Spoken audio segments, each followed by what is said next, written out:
I am so honored to be joined today by Stephen Rogelberg. He is an organizational psychologist. He holds the title of Chancellor's Professor at UNC Charlotte for distinguished national, international, and interdisciplinary contributions. He's an award-winning teacher and recipient of the very prestigious Humboldt Award for his research. And his latest book, The Surprising Science of Meetings: How You Can Lead Your Team to Peak Performance, was recognized by the Washington Post as the #1 leadership book to watch for in 2019.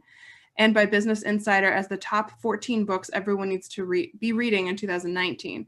He and the book were also featured in CBS This Morning, Freakonomics, HBR, Everywhere You Read, Wall Street Journal, BBC World, just to name a few. I'm sure you couldn't turn around without seeing this. Another highlight is Adam Grant has called Stephen the world's leading expert in how to fix meetings. So he's the guy we all want to hear from today, for sure. Stephen keynotes span the globe, focusing on science of meetings, the meeting strategic link to inclusion and diversity, engagement, leadership, innovation, and organizational success. He also consults for small and large organizations, including IBM, Amazon, Cisco, Procter & Gamble, United Nations, Family Dollar. I mean, the list goes on and just gets more and more impressive. He has more than 100 publications addressing issues such as team effectiveness, leadership, engagement, and meetings at work. He is the editor of the Journal of Business and Psychology. His research has been profiled in outlets such as CBS This Morning, BBC World, Wall Street Journal, Washington Post, NPR.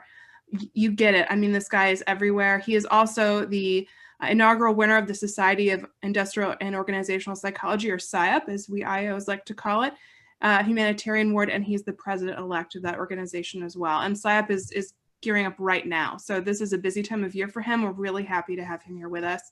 We're 2 minutes in. I'll hand it over to him to lead us through this exciting little session. So thank you so much, Stephen. Oh, thank you. Thank you. Really appreciate it. So glad to be here to talk about how meetings can drive DE&I progress. So our plan, I'll spend roughly 20 minutes talking to you about inclusion using a meeting lens. No slides. And then 10 minutes, hopefully for Q&A. Now, I would like this to feel a little interactive. It actually helps me stay more engaged as well. So I'm going to ask you to use the chat function probably a couple times during this session. So just to make sure we're all warmed up and ready to go, I just want you to type into chat, yes, ready to go. Or you can just say yes. Excellent. Thank you. All right, good. Thank you for doing that. Well, there are over 100 million meetings a day globally. And thus, there are over 100 million opportunities for inclusion each day. My research suggests that approximately 50% of time in meetings is effective, well-used, engaging, and inclusive. That means that roughly 50% of the time, it's not effective, well-used, engaging, nor inclusive. And that's not a pretty nor desirable picture.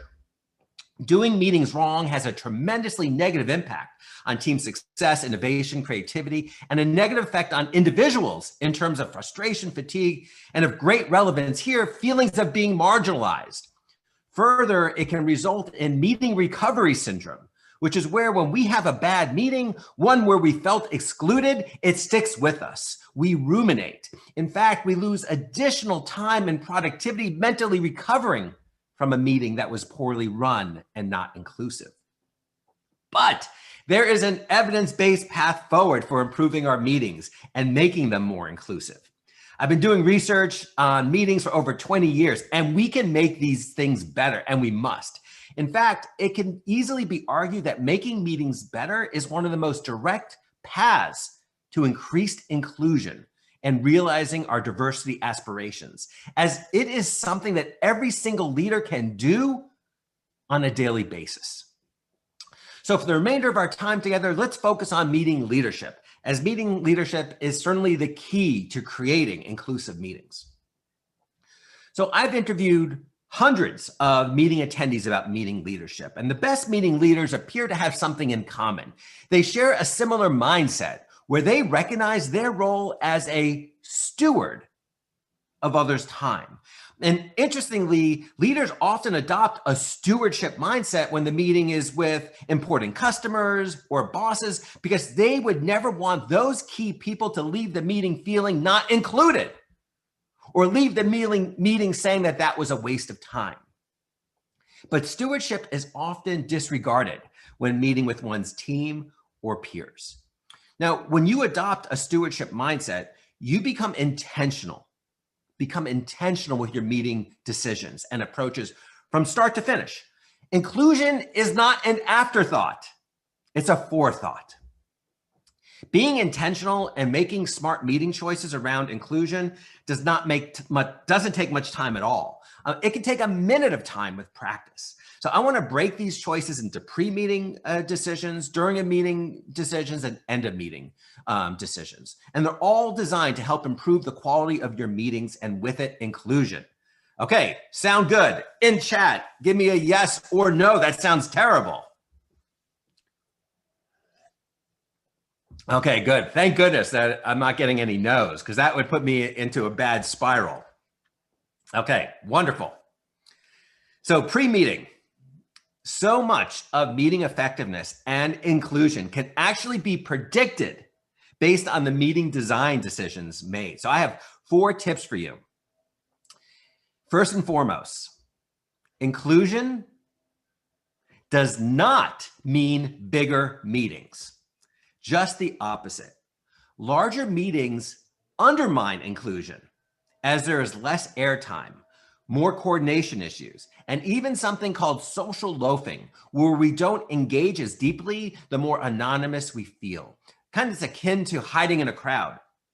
And in larger meetings, we feel more anonymous. So don't over-invite. This is a false solution to inclusion. Luckily, virtual meetings can be readily recorded and listened to at twice the speed by attendees who don't attend live. So let non-essential members off the hook and just share the recording. They can listen at their convenience rather than having a meeting interrupt their flow.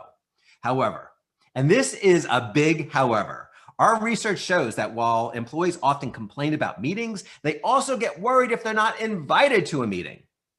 So to avoid team members who weren't invited from feeling marginalized, a conversation is needed in advance. Give explanation, opportunity for input, and assurances of post-meeting outputs. And give them the option to attend any future meetings on the topic if they desire. They typically won't take you up on it, but they're going to appreciate being asked. As a related aside, I'm a big advocate of teams and departments having candid conversations around how they will approach meeting sizes. Create a shared understanding of when to invite and when not to invite. Establish norms around keeping meetings lean and keeping others in the loop as needed. Also, one meeting design practice that can help is consider inviting people for part of the meeting, but not all of the meeting. Like leverage the agenda to time, entry, and exit. This lets you be more inclusive without the bloat. So overall, when unneeded members do not attend a meeting, you save money, time, frustration, and you actually promote inclusion. Number 2, compelling agendas set the stage for inclusion. First, always ask for input from attendees. All things being relatively equal, privilege employee content for the agenda. Now I want to share an innovation with you that can promote inclusion and effectiveness. As opposed to a set of topics to be discussed, which is the typical way of organizing agenda, consider organizing the agenda as a set of questions to be answered. This action causes the meeting leader to really think